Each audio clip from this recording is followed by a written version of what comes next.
बिस्मिल्लाहिर्रहमानिर्रहीम। अस्सलाम वालेकुम डियर स्टूडेंट्स। आज हम डिस्कस करेंगे what is tax and what are the two types of tax. Tax क्या है? टैक्स वो कंपल्सरी ट्रांसफ़र ऑफ मनी है जो कि प्राइवेट इंडिविजुअल और प्राइवेट फर्म से स्टेट की तरफ जाता है, क्योंकि स्टेट को अपने जो अफेयर्स हैं, गवर्नमेंटल अफेयर्स, उनको मैनेज करने के लिए पैसे की ज़रूरत पड़ती है। तो ये पैसा स्टेट के पास कैसे आता है? डिफरेंट टैक्सेस के ज़रिए से।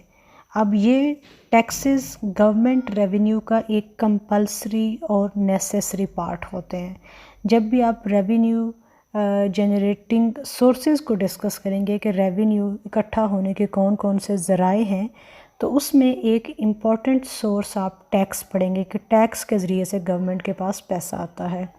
गवर्नमेंट बेसिकली दो तरह के टैक्स लगाती है अपनी आवाम के ऊपर। एक होता है डायरेक्ट टैक्स और एक होता है इनडायरेक्ट टैक्स। डायरेक्ट टैक्स की अगर आप एग्जांपल लें तो capital gains tax, income tax.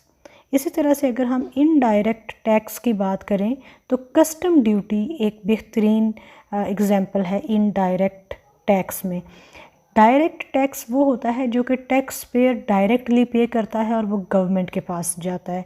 Indirect tax वो होता है जो कि एक मिडल मैन के ज़रिए से इकट्ठा किया जाता है, और ये भी हो सकता है कि वो मिडल मैन जो टैक्स इकट्ठा कर रहा है तो वो गवर्नमेंट को के पास सारे का सारा टैक्स ना जाए, बल्कि कुछ जो टैक्स है वो आगे पीछे भी हो सकता है।